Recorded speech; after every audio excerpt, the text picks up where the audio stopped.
বজাত গৌৰীপুৰত গোৱালপাৰীয়া লোকগীতৰ সম্ৰাজ্ঞী প্ৰতিমা বৰুৱা পাণ্ডেৰ আজি ৯০ সংখ্যক জন্মদিন উদযাপন। গোৱালপাৰীয়া লোকগীতক জনপ্ৰিয় কৰি তোলা বিশিষ্ট শিল্পীগৰাকীক আজি শুভৰিছে ৰাজ্যবাসীয়ে। গৌৰীপুৰ ৰাজপৰিয়ালৰ প্ৰখ্যাত হাতী বিশেষজ্ঞ প্ৰকটিশ চন্দ্ৰ বৰুৱাৰ কন্যা আৰু ভাৰতীয় চিনেমাৰ পিতামহ দেৱদাস খ্যাত চলচ্চিত্ৰৰ পৰিচালক প্ৰমথেশ চন্দ্ৰ বৰুৱাৰ ভতিজী।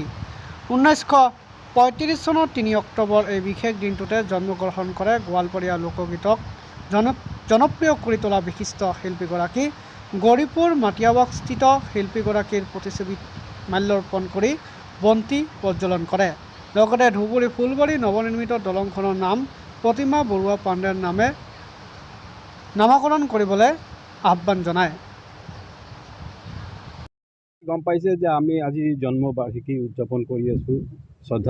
ইতিমধ্যে শ্ৰদ্ধাঞ্জলি অনুষ্ঠান কৰিছোঁ।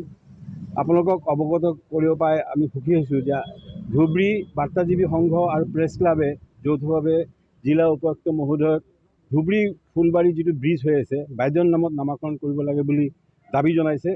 ইতিমধ্যে এটা স্মাৰকপত্ৰ জিলা অভিভাৱক মন্ত্ৰী ৰঞ্জিত দত্ত ডাঙৰীয়াকো দিছে।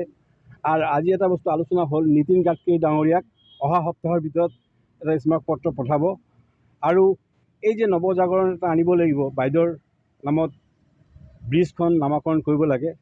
ইয়াত যাতে ৰাজনৈতিক অৰাজনৈতিক সংগঠন যিমান সংস্থা আছে সকলোৱে আগবাঢ়ি আহিব লাগিব, সকলোৱে দাবীটো উত্থাপন কৰিব লাগিব আৰু এই দাবীৰ লগত সহমৰ্মিতা আগবঢ়াই যদি বাইদেউৰ নামত যদি এই ব্ৰিজখন নামকৰণ কৰা হয়, আমি গৌৰীপুৰৰ বাসী হিচাপে বাইদেউৰ আমি ধৰি লওক এজন মানে একনিষ্ঠ ধৰি লওক ছাত্ৰ হিচাপে আমাৰ মন আনন্দিত হ'ব, উৎফুল্লিত হ'ব তথা ধুবুৰী জিলাৰ যে এটা দাবী আছে বহুতদিনীয়া, সেই দাবীটো পূৰণ হ'ব বুলি আমি আশা ৰাখিছোঁ।